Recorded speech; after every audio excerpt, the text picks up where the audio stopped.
قرآن مجید نے ارشاد فرمایا الا بذکراللہ تطمئن القلوب، فرمایا خبردار ہو جاؤ، اللہ کے ذکر میں ہی دلوں کا اطمینان ہے، اللہ کے ذکر میں دلوں کا چین ہے۔ لوگ بہت سارا مال، بہت ساری دولت، بہت ساری عقل اور بہت سارا شعور ہونے کے باوجود بے سکون ہیں۔ جس چیز نے زمانے کو تکلیف میں مبتلا کر دیا ہے اور جو چیز ڈھونڈنے سے نہیں ملتی وہ اطمینان ہے، وہ قرار ہے۔ لوگ بھیک مانگتے ہیں، منت کرتے ہیں، دہائی دیتے ہیں کہ کہیں سے سکون کی دولت مل جائے، لیکن وہ میسر نہیں آ رہی۔ بڑے بڑے لوگ ہیں، اور میں عرض کر چکا ہوں کہ مالدار بھی ہیں اور عقل مند بھی ہیں، باشعور ہیں، پڑھے لکھے ہیں، پر قلبی سکون، راحت، اطمینان، چین انہیں میسر نہیں آ رہا۔ راتیں جاگ کر گزر جاتی ہیں، دن آزمائش میں بیت جاتا ہے۔ وہ کبھی اس کے لیے ٹھنڈے علاقوں کا سفر کرتے ہیں، کبھی دوستوں کی مجلسوں میں جا کر کے بیٹھتے ہیں، کبھی گھر سے دور اکیلے میں تنہائی میں وقت گزارنے کی کوشش کرتے ہیں، لیکن دولت سکون ناپید ہوتی ہے، میسر نہیں آتی۔ عرش کا رب فرماتا ہے کیوں تو بھٹکتا پھرتا ہے، کیوں دائیں بائیں جاتا ہے؟ چپ کر کے مسجد آ جا اور لوگوں سے بچ کے تنہائی میں میرا ذکر کر۔ اللہ ملے گا کیا؟ فرمایا الا بذکر اللہ تطمئن القلوب، میں تیرے بے چین دل کو چین عطا کر دوں گا۔ وہ تیرا تڑپتا اور پھڑکتا ہوا مزاج، اسے میں سکون کی دولت دوں گا۔ یہ تجھے کہیں اور نہیں ملے گا، یہ میری یاد میں ملے گا۔ یہ چین، قرار، سکون تجھے یہیں میسر آئے گا۔ اطمینان قلبی زندگی کا حسن ہے بھائی، دولت سکون اصل ہے۔ بڑے ٹھنڈے کمرے میں کچھ لوگوں کو نیند نہیں آتی، اور داتا صاحب رحمۃ اللہ علیہ آپ جائیں تو دونوں سڑکوں کے بیچ جو فٹ پاتھ ہے نا، اس پہ بھی کچھ لوگ سوئے ہوتے ہیں۔ ادھر سے بھی گاڑیاں گزرتی ہیں، ادھر سے بھی گاڑیاں گزرتی ہیں، لیکن بس نیند ہے نا، اللہ کا فضل ہے، اس نے دے دی ہے، آنے والوں کو آ گئی ہے۔ اطمینان قلبی، میرا معاشرہ بے سکون ہے، بے قرار ہے۔ مجھے کچھ لوگ کہتے ہیں جی میں آج کل بڑا بور ہو رہا ہوں، تو میں کہتا ہوں یار ہمیں تو ٹائم ہی نہیں ملا آج تک بور ہونے کا، نہیں وقت ہی نہیں اتنا میسر آیا، کون سا ٹائم نکالے جس میں بندہ بور ہو؟ وہ تو ہے کہ انسان کچھ فارغ ہو، کہیں اس کے پاس گنجائش ہو تو بور بھی ہو لے۔ کیسے بور ہو لیتے ہو؟ یہ کیا ہوتا ہے بور ہونا؟ زندگی میں اتنا وقت ہی کہاں ہے کہ انسان بور ہوتا پھرے اور یہ تصور بناتا پھرے کہ میں بڑی آزمائش میں ہوں تو میں بڑے بور ہو رہا ہوں، تو میں بڑی تکلیف میں ہوں۔ تو وقت بہت زیادہ ہے ہمارے پاس، لا یعنی کاموں میں ضائع بڑا ہوتا ہے، تو ہم بور ہوتے ہیں، پریشان ہوتے ہیں۔ اللہ فرماتے ہیں یہ جو میری یاد ہے نا، لیکن اس کا بھی ایک طریقہ ہے یاد کا، اس طریقے سے اگر میرے رسول کریم علیہ السلام نے فرمایا اللہ کا ذکر اس طرح کرنا کہ دیکھنے والا تمہیں دیوانہ سمجھے، لوگ سمجھیں کہ کوئی مجنون ہے، کوئی جنونی ہے، کوئی پاگل ہے۔ یہاں اللہ تعالیٰ معاف کرے، آپ ذکر کی مجلس چھیڑیں، آپ ناز شریف کی مجلس چھیڑیں تو بہت سارے لوگ پروفیسر بن جاتے ہیں، وہ ساری نہیں ہلاتے، ان کی زبانی حرکت میں نہیں آتی۔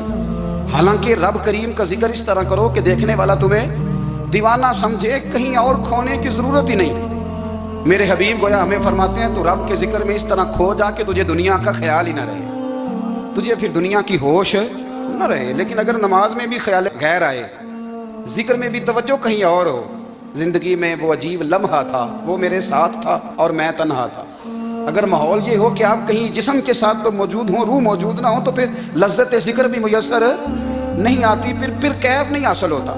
یاد رکھیں کہ اس طرح کھو کے رب کی یاد کہاں سے کیف آئے گا؟ الجھ ہی پڑا گئے ہیں۔ وہ مستی، وہ سرور، وہ کیف جو اللہ کے ذکر میں ہوتا تھا، جو کبھی مرشد کامل کے سامنے بیٹھ کر لوگ اللہ اللہ کرتے تھے تو لگتا یہ تھا کہ یہ یہاں ہے ہی نہیں، یہ تو کہیں اور چلے گئے ہیں، یہاں موجود ہی نہیں۔ لیکن اب وہ موج نہیں، وہ شوق نہیں، وہ درد نہیں، وہ زید نہیں۔ اقبال تڑپ کے کہا کرتے تھے خیرت کی گتھیاں سلجھا چکا ہوں، یار اب مجھے صاحب جنوں کر دے، اللہ مہربانی فرما، وہ کیفیت دے، وہ سرور دے۔ زندگی میں اگر اطمینان چاہتے ہو تو کبھی کبھی سب کچھ بھول کے نا تو مست ہو جایا کرو رب کی یاد میں۔ کبھی کبھی چھوڑ دیں دنیا، چھوڑیں یار موبائل، کسی وقت کریں اس کو بند، چھوڑیں اس بات کا خیال کہ فلانے نے سلوٹ کیا ہے کہ نہیں کی، چھوڑیں۔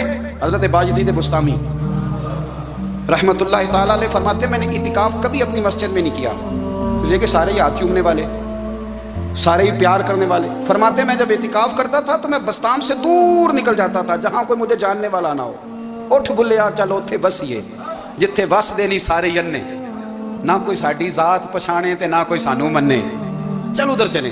اٹھ بلیا چلو اتھے وسیے جتھے وس دے نہیں سارے ہی نہ کوئی ساڈی ذات پچھانے تے نہ کوئی سانو. اتنا شوق ہے سلوٹ کرانے کا, اتنا شوق ہے تعارف کرانے کا, اتنا شوق ہے اپنا بتانے کا. تو یہ چیز غلبہ کر جاتی ہے, پھر نام رہ جاتا ہے, روح نہیں رہتی, پھر وجود رہ جاتا ہے, پھر باطن کی کیفیت نہیں رہتی. خدا را اپنے آپ کو بے چین نہ کرو, بے قرار نہ کرو, بے سکون نہ کرو. رب کی یاد میں آ جاؤ, درود و سلام میں آ جاؤ, نعت کے حسن میں آؤ, تلاوت کی دنیا میں آؤ, سجدوں کے نور میں آؤ. آؤ کبھی کھول کے دل مسجد کی صفائیاں کریں. آؤ آؤ نہ کبھی کوئی بوڑھا دادی نانی دادا ان کے پاس بیٹھ کے پیر دبا کے اللہ کو راضی کریں. یہ کیف والی جگہ ہیں, یہ سرور والی جگہ. اتنی بے چین ہماری زندگی ہے, بے قرار ہے, تڑپتے ہوئے لوگ, لڑتے ہوئے لوگ. ایسے لگتا ہے اب ایک دوسرے کا گریبان تھام لیں گے. بے قرار, بے چین. کسی کو انتظار کا کہا جانا کہ 10-20 منٹ کسی کا انتظار کرو, تو بعض لوگ مجھے ایسے لگتا ہے جیسے یہ ان کا کلیجہ پھٹ جائے گا. ڈاکٹر کے انتظار میں بیٹھے ہیں تو بڑے پریشان ہیں. کسی کو ملنے گئے ہیں کو آدھا گھنٹہ بیٹھنا پڑ گیا تو بڑی دقت میں ہے. اپنے آپ کو سکون دیں. آپ یقین کریں بڑا مزہ آتا ہے کبھی کسی کا انتظار کرنا پڑے تو 2-4 تسبیح درود شریف پڑھی جاتی ہے. یعنی ذوق بن جاتا ہے کہ چلو اللہ نے موقع دیا ہے, کوئی سرکار کو یاد کر لیں, تنہائی مل گئی. ہمارا مزاج جس سختی کا شکار ہے وہ سختی آہستہ آہستہ ہمیں زیادہ آزمائش میں ڈال گئی. تو میرے بھائی زندگی میں اطمینان حسن ہے, اور وہ سب سے زیادہ اللہ کی یاد میں ملتا ہے. وہ سب سے زیادہ رب کریم کے ذکر میں. سب سے زیادہ جو چاہتا ہے نا دل ٹھنڈا رہے, زبان میٹھی رہے, وہ مدینے والے محبوب پہ درود و سلام پڑھا کرے, وہ حضور پہ درود و سلام پڑھا کرے. زبان میٹھی رہے گی. میرا ذاتی تجربہ ہے کہ جو آدمی اپنے اخلاق سنوارنا چاہے وہ حضور پہ درود شریف پڑھے. جو اپنے اخلاق سنوارنا چاہے, طبیعت کو ٹھنڈا رکھنا چاہے, وہ درود شریف پڑھے. اس کا دل سکون میں آئے گا. کچھ کام اور ہیں زندگی میں اطمینان کے لیے, ان کا ہونا بھی بڑا ضروری ہے. سب سے پہلے اگر آپ چاہتے ہیں نا زندگی میں سکون ہو تو حقیقتوں کا سامنا کرنا سیکھیں. آپ جو ہیں وہ رہنا سیکھیں, جو آپ نہیں ہیں وہ بننے کی کوشش نہ کریں. حقیقت کا سامنا کرو گے تو زندگی اطمینان میں آ جائے. ہم نے نا بہانے بنا لیے ہیں, ہیلے بنا لیے, جھوٹ کے سہارے اپنے آپ کو اونچا کر لیا. ایک آدمی سے کہا جاتا ہے تو رشوت نہ لے, تو کہتا ہے میں غریبوں سے نہیں لیتا. تو میرا سوال یہ ہے کہ امیروں کا حساب لینے کی اللہ نے تیری ڈیوٹی لگائی ہے, تیرے ذمہ لگایا ہے کہ تو امیروں کا حساب کر. تمہیں کیا ضرورت پڑی؟ ہم نا بہانہ کرتے ہیں. رشوت لینے والے کا الگ بہانہ ہے اور سفارش والے کا الگ بہانہ ہے. حقیقت کا سامنا کریں. حقیقت کا جو میرے ذمہ داریاں ہیں وہ میں نے پوری کرنی, جو آپ کی ذمہ داریاں ہیں وہ آپ جان نہ چھڑائیں, حقیقت پسند بنیں. میرے رسول کریم پھر پڑھیے درود شریف صلی اللہ تعالی علیہ وسلم. حضور صلی اللہ علیہ وسلم نے فرمایا کہ میری بیٹی سیدہ فاطمہ الزہرا رضی اللہ تعالی عنہا صرف جنتی نہیں, جنتی عورتوں کی سردار ہے. لیکن حضور نے یہ بھی فرمایا کہ فاطمہ یہ خیال رکھنا اگر اللہ نے حساب پوچھا تو حساب تم نے خود دینا ہے. حقیقت کی طرف توجہ کرائی حضور نے. وہ صرف جنتی نہیں, جنتی عورتوں کی سردار ہیں, پر حقیقت کی جانب توجہ. میں حقیقت یہ ہے کہ اگر مالک نے حساب پوچھا تو اس کی تیاری بھی کرنی ہے. دیکھیں نا ہمیں کچھ یقین نہیں, اللہ معاف کرے کہ ہمارا حساب کیسا ہوگا, لیکن کتنے آزاد ہیں. یعنی بڑی دلیری سے بندے کہتے ہیں فجر نہیں پڑھتا جی, 3 پڑھتا ہوں جی, شاہ رہ جاتی ہے جی, کپڑے صاحب, بڑی دلیری سے. اور سیدہ فاطمہ الزہرا نے ساری رات مصلی آباد رکھا ہے, حالانکہ انہیں یقین تھا کہ رب مجھے بغیر حساب کتاب جنت دے گا. حقیقت کا سامنا کریں. جو حقوق آپ کے ہیں وہ آپ نے ادا کرنے, جو ذمہ داریاں ہیں وہ ذمہ داریاں ہیں. دیکھیں نا حضرت موسیٰ کلیم اللہ علیہ السلام کے پاس اسرائیل روح نکالنے آئے تو حضرت موسیٰ نے تھپڑ مارا, آنکھ نکال دی. واپس گئے, اللہ انہوں نے تو جلال فرمایا ہے. کہا موسیٰ علیہ السلام سے کہیے بیل کی پشت پر ہاتھ رکھیں, جتنے بال ان کے دست مبارک کے نیچے آئیں گے اتنے 1000 سال ان کی عمر بڑھا دی جائے گی. یعنی میرے کان میں کوئی بتا دے کہ جناب 60 سال بڑھ گئی, یا آپ کے کان میں کوئی کہہ دے تو خوشی ہوتی ہے کہ نہیں؟ لیکن یہ حقیقت پسندی نہیں, اس لیے کہ 60 بھی گزر جائیں گے, 70 بھی, یہ حقیقت نہیں. حضرت موسیٰ کلیم, چلے میں مثال دیتا ہوں, سمجھ لے 10 بال, حالانکہ بہت زیادہ آتے ہوں گے, 10 بال اگر حضرت موسیٰ کے ہاتھ کے نیچے آئے تو 10,000 سال تو عمر بڑھ گئی نا. 10 یعنی 10 سال نہیں, 10 100 نہیں, 10 بہت زیادہ تھی نا. حضرت موسیٰ کلیم اللہ علیہ السلام سے آ کے عرض کیا گیا حضور بیل کی پشت پر ہاتھ رکھیں, جتنے آپ کے ہاتھ کے نیچے بال آئیں گے اتنے 1000 سال عمر بڑھ جائے گی. تو حضرت موسیٰ نے حقیقت پسندی والی بات کی, فرمایا پھر کیا ہوگا؟ 10,000 سال کے بعد پھر کیا ہوگا؟ کہ حضور جانا تو پھر بھی ہے، فرمایا پھر ابھی چلتے ہیں۔ اگر جانا ہے نا، جانا ہے تو پھر، اگر جانا ہے تو پھر ابھی۔ اور سجنوں اگر نماز پڑھنی ہے تو ابھی کیوں نہیں؟ اگر داڑھی رکھنی ہے تو پھر رمضان کا انتظار کیوں کریں؟ ابھی کیوں نہیں؟ اگر سچ بولنا ہے تو پھر، اگر رزق حلال کھانا ہے تو پھر انتظار کا ہے گا۔ حقیقت ہوتی ہے، بہانہ ہوتا ہے، حقیقت چھپ نہیں سکتی بناوٹ کے اصولوں سے، کیونکہ خوشبو آ نہیں سکتی کبھی کاغذ کے پھولوں سے۔ یہ بات یاد رکھیں۔ اگر جانا ہے تو حضرت کلیم فرمانے لگے پھر 10,000 سال کے بعد بھی جانا ہے تو آج بھی ہمیں بے قراری زندگی میں اس لیے کہ ہم حقیقت پسند نہیں، ہم بہانوں میں، ہم ہواؤں میں جیتے ہیں، ہواؤں میں، خیالات میں زندگی گزارتے ہیں۔ بڑا ٹائم پڑا ہے، مثلاً کتنا میرے رسول کریم صلی اللہ تعالیٰ علیہ وآلہ وسلم نے ایک دن صحابہ سے فرمایا تمہیں حیا نہیں آتی؟ حضور کیا ہوا؟ فرمایا وہ والے مکان بناتے ہو جن میں تم رہ نہیں سکتے، وہ والا مال جمع کرتے ہو جو کھا نہیں سکتے، حیا نہیں آتی؟ عرض کی حضور حکم کریں تو محبوب فرمانے لگے جوتے کا ایک تسمہ بند کرتا ہوں تو سوچتا ہوں دوسرا بند کرنے سے پہلے موت آ جائے گی، ایک سانس اندر جاتی ہے تو دوسرا آنے سے پہلے میں یاد کرتا ہوں کہ مجھے دنیا سے جانا ہے۔ تمہیں حیا نہیں آتی؟ وہ مکان بناتے ہو جن میں رہ ہی نہیں سکتے، وہ مال جمع کرتے ہو جو کھا، حقیقت پسند نہیں بھائی ہم۔ بہت سارے لوگ ہیں بڑی باتیں سناتے ہیں، بڑی، میں کہتا ہوں اصل میں نا زیادہ باتیں سنا کے نا بیچارہ اپنے آپ کو مطمئن کرنا چاہتا ہے، اصل بات یہ ہے کہ اندر سے نا ہلا ہوا ہے، کچھ بھی نہیں، بڑا زیادہ ہنستا ہے اور مجھے لگتا ہے کہ کوئی گہرا زخم چھپا رہا ہے۔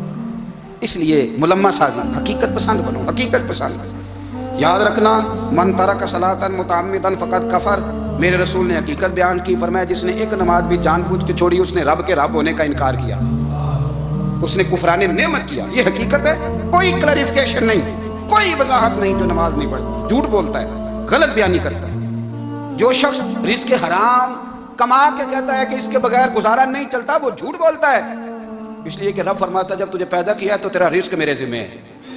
اللہ فرماتا ہے کہ لا یکلف اللہ نفسا الا وسعها، میں کسی پر وہ بوجھ نہیں ڈالتا جو اٹھا نہ سکے۔ نماز فرض کیا اس کا مطلب ہے ہم پڑھنے کے قابل ہیں، اس نے ہمارے ذمہ داریاں لگائی ہیں تو مطلب یہ ہے کہ ہم ذمہ داریاں ادا کرنے کے قابل ہیں، ورنہ وہ کہتا ہے میں وہ بوجھ ڈالتا ہی نہیں جو تجھ سے اٹھایا نہ جائے۔ اگر چاہتے ہو کہ زندگی میں اطمینان ملے تو خدا را حقیقت پسندوں والی زندگی گزارو۔ یہ فضاؤں میں زندہ رہنا، ہواؤں میں، اللہ بڑا معاف کرنے والا ہے، اللہ بڑا کریم ہے، معاف کر دے گا، تو بھئی یہ بات صحابہ کو بھی پتا تھی، یہ اہل بیت کو بھی خبر تھی، تو وہ تو ایک ایک بات کا لحاظ کرتے تھے۔ یہ غوث اعظم کو بھی پتا تھی، یہ ان کے والد کو بھی پتا تھی، جنہوں نے کسی کا ایک سیب کھا لیا تھا تو 12 سال اس کے گھر میں نوکری کرتے رہے، انہیں نہیں پتا تھا اللہ بڑا کریم ہے، معاف کر دے گا، ایک سیب ہی ہے نا۔ تو حقیقت پسندی آپ کو سکون دے گی، اور اگر آپ نے اپنے آپ کو غیر مطمئن کیا ہوا ہے، بات کچھ اور ہے، اور آپ نے اپنے آپ کو ڈال کسی اور طرف لیا ہے، تو پھر آپ کو سکون مل سکتا؟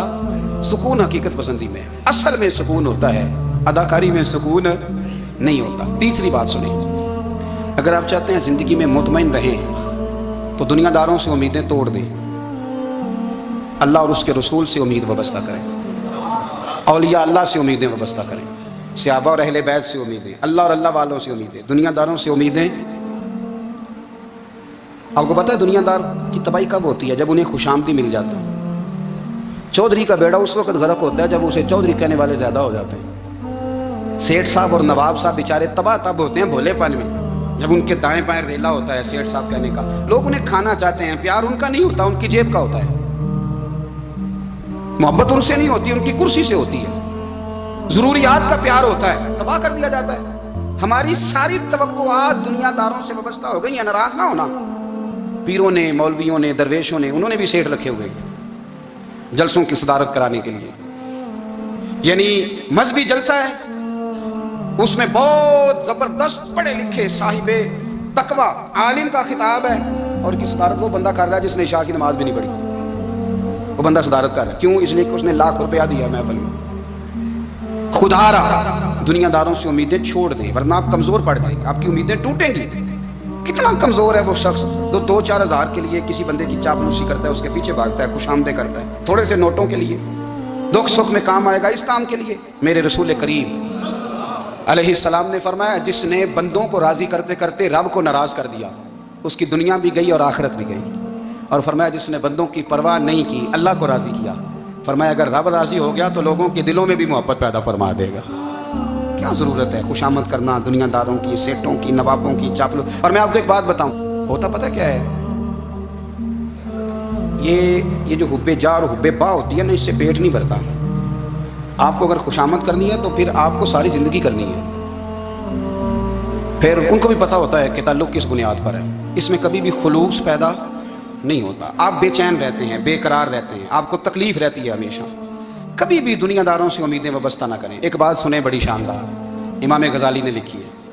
امام غزالی فرماتے ہیں کہ ہارون الرشید نا حج کر کے واپس آیا بغداد میں، تو کونے میں حضرت بہلول دانا بیٹھے تھے. رش بہت تھا، مجمع بڑا تھا. حضرت بہلول دانا بھی سڑک کے کنارے بیٹھے تھے. تو سپاہی کہنے لگے یہاں سے اٹھ جاؤ. فرمانے لگے ہارون الرشید کی زمین نہیں، زمین میرے رب کی ہے، میں کیوں اٹھوں. وہ قریب سے گزرا تو سلام لی. تو آپ نے اس کا پروٹوکول دیکھا تو فرمانے لگے ہارون الرشید تجھ سے تگڑے تگڑے موٹے موٹے پروٹوکول میں نے لوگوں کے دیکھے، اور یہ جو تیرے دائیں بائیں آج تیرے نعرے لگا رہے ہیں یہ پہلے ان لوگوں کے نعرے لگایا کرتے تھے. اور تھوڑا وقت گزرنے دے، جو تیرے بعد آئے گا نا یہ سارے پھر ان کے نعرے بھی لگائیں گے.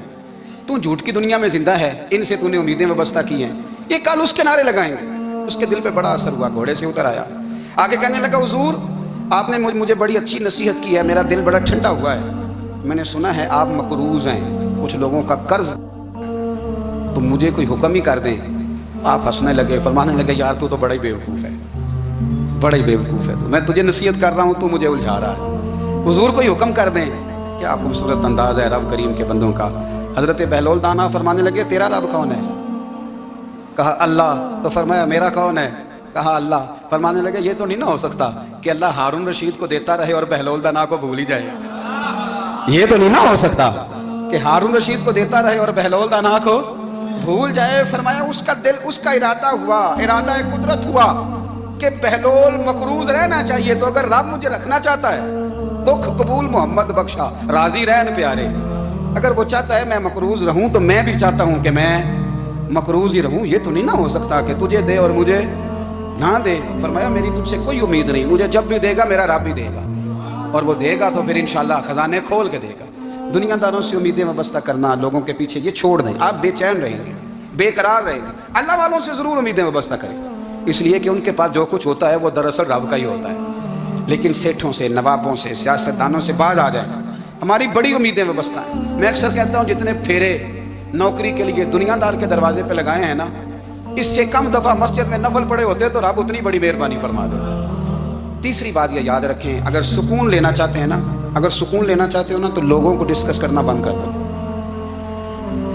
کس کو اللہ نے کتنے پیسے دیے ہیں وہ جانے اور اللہ جانے، کس کو اللہ نے کتنی گاڑیاں دی ہیں وہ جانے، اور لوگوں کو ڈسکس کرنا. جی یعنی میں ایک جگہ بیٹھا تھا تو ایک صاحب گاڑی والا گزرا، گاڑی میں بیٹھ کے اس کا پڑوسی تھا. کہنے تھا منہ ہے کار والا. میں کہ وہ ہے تاں ہی بیٹھا ہے. تو میں کہ سمجھانا تھی نا انہوں، میں کہ توں تے میں حساب لائیے بھی ساڈے کول کوئی نہیں، وہ تے ہے. دیکھیں نا اللہ نے اسے دی ہے نا، تو اللہ نے چاہا نا وہ کار میں بیٹھے. تو اس نے پھٹے پہ بیٹھ کے یہ تبصرہ کیا کہ منہ ہے کار والا. میں کہ وہ ہے تاں کار ہے. اب مجھے تجھے اندازہ لگانا چاہیے کہ ہم کیا یہ بحث ہے. یعنی اللہ کو چاہیے تھا معاذ اللہ کے پہلے تم سے پوچھتا کہ اسے کار دینی ہے کہ نہیں. کیا مطلب فضول بحث ہے. وہ چیز ہمیں اتنا تنگ کرتی ہے، اتنی تکلیف دیتی ہے کہ آپ یقین کریں سارا دن اسی کو ڈسکس کرتے ہیں. سارا دن اس کے پاس گاڑی ہے، اس کے پاس کار ہے، فلانے کا پیسہ 1 نمبر ہے، فلانے کا 2 نمبر ہے، فلانے کا 6 نمبر ہے. اصل بات کے اندر حسد ہے، اس کو نکالو. ایک بات کہنے لگا ہوں، اسے یاد رکھنا. میرے اعلیٰ حضرت رحمۃ اللہ علیہ فرمایا کرتے حسد کرنے والا بندوں پر اعتراض نہیں کرتا، اللہ پر اعتراض کرتا. وہ کہتا ہے اللہ اسے کیوں دیا ہے، اتنا کیوں دیا ہے، معاذ اللہ وہ اللہ کی تقسیم پر اعتراض کرتا ہے. حسد کرتے ہو بے چین رہو گے. حسد آپ کے دل کو تڑپا کے رکھ دے گا. چھوڑے، اللہ بڑا کریم ہے، جس کو جہاں چاہتا ہے وہاں بٹھا دیتا ہے. آپ قطعاً اس فیصلے میں نہ پڑیں کہ اللہ نے کس کو کتنا دیا ہے، کب دیا ہے، کیوں دیا ہے. وہ بڑا بے نیاز ہے. حسد آپ کو تباہ کرے گا. دنیا میں پہلا گناہ جو ہوا تھا وہ حسد تھا. ابلیس نے حضرت آدم سے حسد کیا، کہنے لگا میں بہتر ہوں، سرداری اس کو مل رہی ہے، یہ تو اللہ کو پتہ ہے نا کس کو دینی ہے. اور دنیا میں پہلا قتل حسد کی وجہ سے ہوا. حابیل قابیل کے درمیان حسد کا معاملہ تھا. خاتون کا نکاح اس سے کیوں ہو رہا ہے، مجھ سے ہونا چاہیے. حسد تباہی کرتا. آپ یقین کریں، یعنی دکاندار کے سامنے دوسری دکان پڑتی ہے پریشان ہو جاتا ہے. وہ کہتا ہے میرا کیا بنے گا، لا حول ولا قوت الا باللہ. یعنی تیرا کا خیال ہے کہ تیرے حصے کی روٹی وہ کھا جائے گا. اتنا چھوٹا دل. نہیں تیرا موقف یہ ہے کہ تیرے حصے کا نصیب اس تک چلا جائے گا، یہ تیری خواہش ہے۔ ایک دوسرے کی کمزوریاں بیان کرنا، اس کا تو مال ہی ناقص ہے جی، اس کے تو پاس ہی کچھ نہیں، یہ تو کمزور لوگوں کا طریقہ ہے۔ میرے رسول کریم علیہ السلام گزر رہے تھے، پت جھڑ کا موسم تھا، خزاں کا موسم تھا، درختوں کے پتے جھڑ رہے تھے، صحابہ کو ساتھ لے کے حضور گزرے اور ایک درخت کی ٹہنی کو پکڑ کے حضور نے ہلایا۔ صحابہ فرماتے ہیں کہ چھم چھم اس کے پتے گرے، زمین پر ڈھیر لگ گیا۔ حضور نے فرمایا دیکھا تم نے کیا ہوا؟ حضور ہاں۔ فرمایا کتنی تیزی سے پتے جھڑے ہیں، صرف تنا رہ گیا ہے اور خالی ٹہنیاں رہ گئی ہیں، کوئی حسن بچا ہے؟ حضور نہیں۔ تو نبی کریم فرمانے لگے جو حسد کرتا ہے نا اس کی نیکیاں بھی اسی طرح جھڑ جاتی ہیں، اسی طرح۔ اور ایک جگہ حضور فرمانے لگے جس طرح راکھ لکڑی کو آگ کھا جاتی ہے، جس طرح لکڑی کو آگ، جب آگ کھا جائے تو پھر لکڑی کو لکڑی نہیں کہا جاتا، راکھ کہا جاتا ہے، کوئلہ کہا جاتا ہے، اس کی اصل باقی یعنی اسے کھائی جاتی ہے۔ تو حضور علیہ السلام فرمانے لگے جس طرح آگ لکڑی کو کھا جاتی ہے، پر میں اسی طرح حسد نیکیوں کو کھا جاتا، نیکیاں رہتی نہیں۔ حسد کرنے والے کے پاس نیکیاں یعنی ان کی اصل شکل موجود، کبھی بھی حسد نہیں کرے۔ اللہ کی تقسیم ہے، جس کو چاہے جب چاہے جتنا چاہے عطا کرے۔ اور چوتھی بات میرے بھائی، کبھی بھی بغض نہ پیدا کریں۔ بغض والے لوگ بے سکون رہتے ہیں۔ بہت ساری کمزوریاں ہمارے اندر ہوتی ہیں نا، پھر اللہ ہماری روزی تو نہیں نہ بند فرماتا، یہ تو نہیں کہتا کہ زمین سے نکل جاؤ۔ اگر یہی والا معاملہ ہو جو ہمارا ہے کہ شادی میں اس نے میرے ساتھ برا سلوک کیا تھا، اب ساری زندگی بغض رکھنا ہے، اگر یہی معاملہ فرشتے اللہ کی بارگاہ میں کہیں کہ یا اللہ اس نے فلانے دن شراب پی تھی، اب اس کو زمین میں نہیں رہنے دینا، نظام زندگی چلے گا؟ تو اگر اللہ ہمیں معاف کرتا ہے تو ہم بندوں کو معاف کیوں نہیں کرتے؟ آپ یقین کریں اتنی لمبی عداوتیں، اتنا لمبا حسد، اتنا لمبا بغض، اتنا لمبا حدیث میں نے پڑھی، میں حیران رہ گیا۔ میرے نبی کریم علیہ السلام نے فرمایا اپنی بیوی سے کبھی بغض نہ رکھنا، اگر اس کی ایک بات ناپسند ہو تو اسے چھوڑ کے وہ بات دیکھو جو تمہیں پسند ہے۔ میں اس حدیث کو پڑھ کے سوچنے لگا کہ کیا بیوی کا بھی بغض رکھتے ہیں لوگ؟ اب حضور نے کہا ہے تو اس کا مطلب ہے لوگ بیوی کا بغض بھی رکھتے ہیں۔ اب اس پر استدلال کر کے مجھے کہنا پڑے گا کہ سسرال والوں کا بغض بھی رکھتے ہیں، کہنا پڑے گا کہ بھائی کے سسرال والوں سے بھی بغض رکھتے ہیں۔ اس حدیث کی روشنی میں سمجھا کہ لوگ بھابھی کا بغض بھی رکھتے ہیں، بغض، ورنہ عادتیں تو ہماری بھی کئی بری ہوتی ہیں۔ اگر عادات ایک وجہ بنے اختلاف کی تو عادتیں تو ہماری بھی کئی بری ہیں، لیکن ہم اپنی بری عادتوں سمیت اپنے آپ سے پیار کرتے ہیں، اور سامنے والے کی ایک بھی عادت بری ہو تو اس سے بغض رکھتے ہیں۔ بغض نہ پیدا کریں۔ میرے نبی پاک علیہ السلام نے فرمایا کچھ چیزیں تمہارے دین کو مونڈ ڈالیں گے، تباہ کر دیں گے، کاٹ دیں گے۔ حضور کون سی؟ فرمایا حسد، تکبر اور بغض، یہ تمہارے دین کو تباہ کر دیں۔ ہم بے چین اس لیے ہیں کہ ہم نے بہت سارے لوگوں کا بغض پالا ہوا ہے، اور ہر فیلڈ میں سیاستدان کا ذاتیات پر اتر کے بات کرتے ہیں، معزز ترین لوگ، تاجر نے تاجر کا، الا ماشاءاللہ بعض جگہ پہ اہل علم بھی ایک دوسرے سے عداوت رکھتے ہیں۔ خدا را دل رب کریم کے آنے کا ٹھکانہ ہے، یہ صاف ہوگا تو اس میں رب رسول کے جلوے ہوں گے، اگر اس میں عداوت ہو، اس میں بغض ہو، اس میں کینہ ہو، نفاق۔ سنیں میرے رسول کریم حضرت ابوبکر صدیق رضی اللہ تعالیٰ عنہ کہتے ہیں میں رو ہی پڑا۔ مکہ فتح ہوا نا تو اکرمہ بن ابو جہل نے پیغام بھیجا کہ میں نا کلمہ پڑھنے کے لیے آ رہا ہوں۔ وہ بات لمبی ہے، میں موضوع پہ رہنا چاہتا ہوں۔ کہتے ہیں جب وہ آنے لگا نا تو نبی پاک نے ہم سب کو بلایا، ہم حاضر خدمت ہوئے تو حضور فرمانے لگے کہ اس کے باپ نے نا بڑا ظلم کیا ہے ہمارے ساتھ، ابو جہل نے بڑا ستایا ہے، بڑی تکلیف دی ہے۔ آپ مجھے بتلائیں کہ وہ ایک دفعہ کسی شادی پہ بحث ہوتی ہے بیوی کے بھائی کے ساتھ، پھر ساری زندگی اس بیچارے کو معافی، وہ 10 دفعہ گھر آتا ہے معافی مانگنے پر سوال ہی نہیں پیدا ہوتا، میں مجھے ہی کہہ دیا، پھر مجھے ہی کہہ دیا آپ نے اور میری شان میں بے ادبی، اور پھر میں معاف کر دوں؟ توبہ توبہ توبہ، یہ کیسے ہو سکتا ہے؟ میری ناک نیچی ہو جائے گی، اور آپ نے مجھے کہہ دیا، سوال ہی نہیں پیدا ہوتا۔ اور یہ رونا میں اکثر ہوتا ہوں کہ شادی والے دن داماد صاحب کا زیادہ دماغ خراب ہوتا ہے۔ جب چھوٹی سالی کی شادی ہوتی ہے نا، اس دن اس کو بخار چڑھتا ہے، اس کو کان میں کہتا ہے تیری عزت نہیں کرتے، اس دن اس کا دماغ خراب ہو جاتا ہے، بچے اٹھا کے نکل آتا ہے، وہ بیچارہ سسر منتیں کر رہا ہوتا ہے کہ تیری مہربانی آ جا، یہ عزت کرا رہا ہے۔ تو میں نے کہا احتجاج کر کے جو عزت کرائی جاتی ہے وہ عزت نہیں ہوتی۔ ہاں یہاں مانگ کے عزت لیتے ہیں لوگ، یا احتجاج کی کوئی عزت ہے؟ آپ کے اندر کمالات اتنے ہوں کہ آپ کی عزت کرنے کو دل چاہے، یعنی مزہ آئے، یعنی لطف آئے، یعنی آپ دور بیٹھے ہوں تو کسی کا دل کرے آپ کو اسٹیج پہ بلانے کے لیے۔ یہ کیا بات ہوئی کہ چھائے جانا اور بھاگ کے آگے جانا؟ ان سے نکلیں۔ اکرمہ